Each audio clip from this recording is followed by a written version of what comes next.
Hello everyone, good morning to all. This is your favorite channel Nirmala Physics.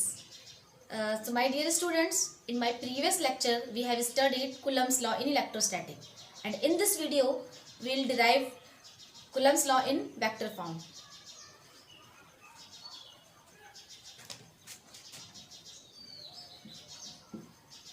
बच्चों, जैसा कि हमने complete किया था Coulomb's law electrostatics, Coulomb's law complete किया था, और आज हम बात करेंगे कूलम्ब्स लॉ के वेक्टर फॉर्म की। उसको डिराइव करेंगे Coulomb's law in vector form.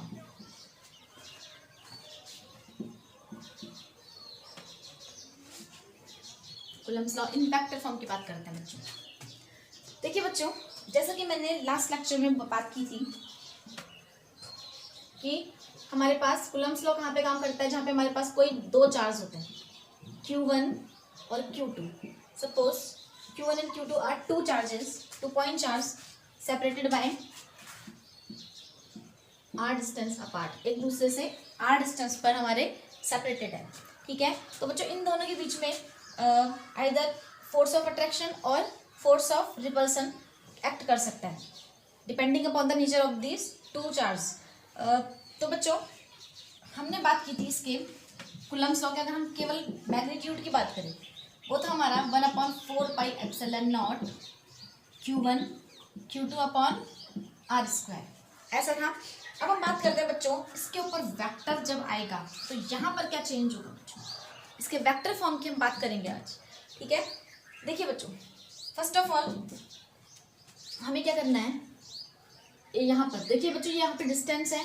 अब जब हम बात करते हैं वेक्टर फॉर्म की तो इस डिस्टेंस को हम क्या करेंगे बच्चों, एक डायरेक्शन देंगे कि यहाँ से यहाँ जाएगा, फोर्स जो है वो यहाँ से यहाँ लग रहा है या इसकी वजह से इस पर लग रहा है। ठीक है, तब हम इस डिस्टेंस को कंसिडर करेंगे, डिस्प्लेसमेंट की तरह कंसिडर करेंगे। ठीक है, डिस्प्लेसमेंट लगा दिया हमने, वेक्टर लगा दिया डिस्टेंस में। ओके, अब हमें करना है, सपोज जो सिस्टम है हमारे कार्टेशियन कोऑर्डिनेट में रहता है, ऐसे किसी कोऑर्डिनेट में रहता है, जरूरी नहीं है हम कार्टेशियन में लेंगे। ठीक है, एक कोऑर्डिनेट ले लिया, इट इज इट्स ओरिजिन। देखो बच्चों, ये जो हमारा पॉइंट चार्ज है, ये जो हमारा पॉइंट चार्ज है, इसकी हमारी इस ओरिजिन O से कुछ ना कुछ डिस्टेंस होगी, या अगर हम बात करें इसकी तो ये एक वेक्टर को डिनोट कर रहा है, इसकी direction from origin to this point A। इसको मान लेते हैं बच्चों हम R1, वेक्टर R1। ये होता है हमारा इस पॉइंट A का पोजीशन वेक्टर, जिसको हमने डिस्कस किया है कहाँ बच्चों, क्लास 11th में हमने डिस्कस कर चुके हैं।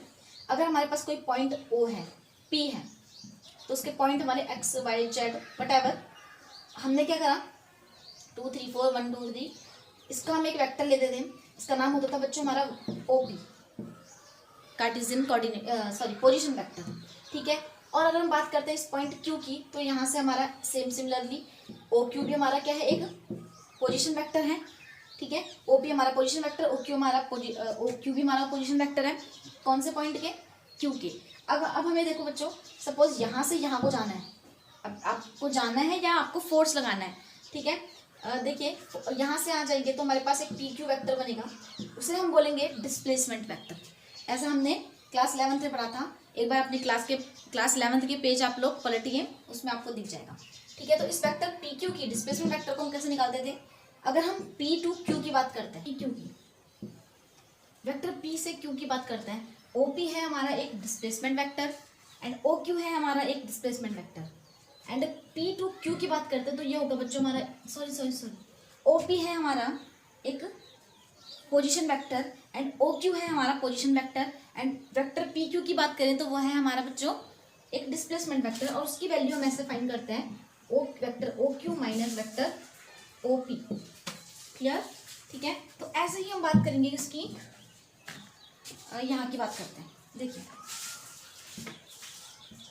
ये मैंने बच्चों पहले नोट कर लिया था, हमारी वीडियो थोड़ी सी पॉज हो गई थी। देखिए ऐसे ही बच्चों हमारे पास एक पॉइंट A है जिसका पोजीशन वेक्टर है वेक्टर R1, ऐसे ही पॉइंट B है जिसका पोजीशन वेक्टर है वेक्टर R2, और अगर हम A to B जाएंगे तो हमारे पास एक पोजीशन वेक्टर, हम जो वेक्टर डिस्टेंस जो हमारे पास उसी का एक वेक्टर फॉर्म लेंगे जिसकी डायरेक्शन होगी A to B R12। ठीक है, डायरेक्शन है उसकी A to B। ठीक। नाउ बच्चों, suppose Q1 and Q2 are two similar charges repelling each other. तो बच्चों यहाँ से बात करते हैं, Q1 लगा रहे हैं फोर्स Q2 पर। दूसरे केस में हम ऐसे भी कह सकते हैं Q2 लगा रहा है Q1 पर। ठीक है, एक केस करते हैं, दूसरा केस हमारा अपने आप सिद्ध हो जाएगा। देखिए बच्चों, Q1 से Q2 पर सपोज हमारा कितना फोर्स काम कर रहा है, वेक्टर F21 कार्य कर रहा है। ठीक है, लिखेंगे let vector F21 is the force acting on charge Q2 due to charge Q1। देखिए डिस्प्लेसमेंट वेक्टर, हमने जिस वेक्टर की बात कर रहे थे A टू B जो है हमारा वेक्टर R21, ठीक है, उसको हम ऐसे करेंगे final position vector of point R B and position minus इसको, ये पॉइंट B का हमारा R2 है और वेक्टर R1 है हमारा पॉइंट A का। ठीक है, इसका मैग्नीट्यूड आपको पता है, मॉड्यूलस लगा देते हैं बाहर से तो हमारा मैग्नीट्यूड बन जाता है। नाउ देखो बच्चों, सपोज हमारे पास एक वेक्टर है वेक्टर A। ठीक है, इस वेक्टर के along there are so many vectors, vector B भी हो सकता है, वेक्टर C भी होगा, वेक्टर X भी होगा, vector Y Z and so on. देखो बच्चों, इसी तरह इसका कुछ मैग्नीट्यूड होगा 5, इसका कुछ मैग्नीट्यूड होगा ऐसी, इसका कुछ मैग्नीट्यूड होगा, जितने भी हमारे वेक्टर सबका कुछ ना कुछ बच्चों मैग्नीट्यूड होता है। किसी का 5 होगा, किसी का 6, किसी का 7, किसी का 8, किसी का 10। ठीक है, ऐसे ही बच्चों एक हमारा वेक्टर ऐसा भी होगा जिसका मैग्नीट्यूड होगा बच्चों 1, इसका magnitude 1 and that vector is called unit vector along this vector, this arbitrary vector. इस वेक्टर के अलोंग हमारा एक यूनिट वेक्टर है जिसका मैग्नीट्यूड कितना होता है, फर्स्ट 1 होता है। तो देखिए बच्चों, इस वेक्टर का वेक्टर R12 का जो यूनिट वेक्टर है, इसकी डायरेक्शन AB के अलोंग है और मैग्नीट्यूड 1 है, तो वो होता है हमारा वेक्टर R। उस वेक्टर को हमने क्या करना है, उसी के मैग्नीट्यूड से अगर हम डिवाइड देते हैं तो हमको क्या मिलता है, यूनिट वेक्टर मिलता है and that equation is equation 3। जल्दी से इसे नोट करो पहले। अब देखिए बच्चों क्या करना है,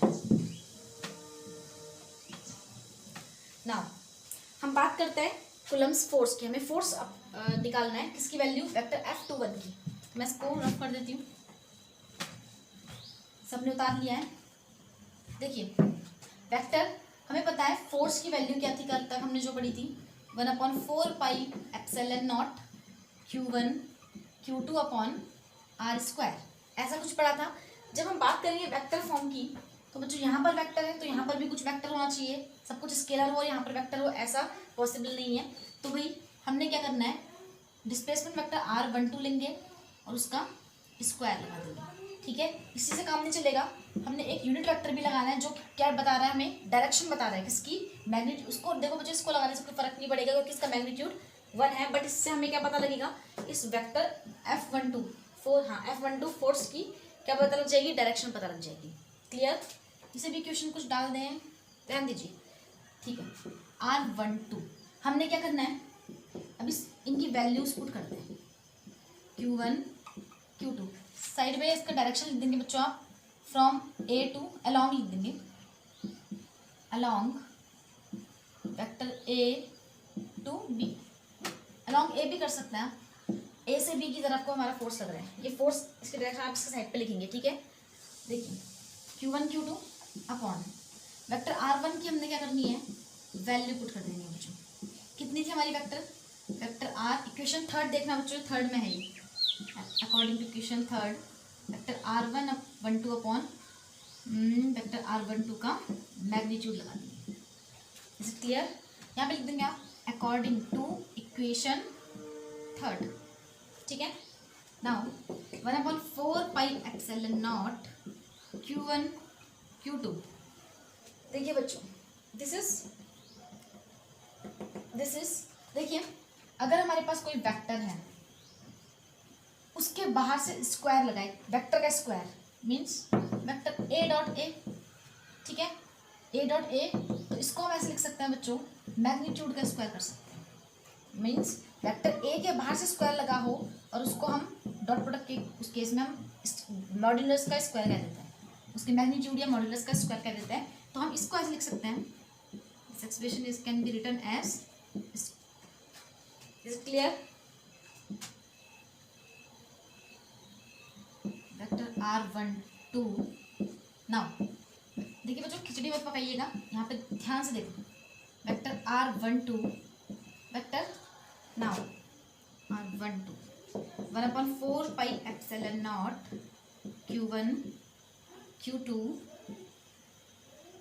अपॉन, देखिए बच्चों R12 ये क्यूब हो जाएगा क्योंकि ये भी सेम, दोनों सेम है, स्क्वायर और पावर 1 हो जाती है हमारी, ठीक है। Substituting the values of modulus of R12 and this, इनकी आपने क्या करनी है बच्चों, मॉड्यूलस वैल्यू रख देनी है। इतना करेंगे पहले 1/4 Q1 Q2 जो जगह R2 minus R1, R2 minus R1 का मॉड्यूलस का क्यूब, और यहाँ पे हो जाएगा बच्चों, ये मॉड्यूलस और ब्रैकेट में बहुत बड़ा अंतर है, R2 माइनस R1, ठीक है। तो ये है बच्चों हमारा द फोर्स, सॉरी F21 होगा बच्चों, ये F2 the force acting on charge Q2 just because of charge Q1, vector form of Coulomb's law, ठीक है। इसे नोट कीजिए, फिर मैं आपको सिमिलरली करके आगे करते हैं।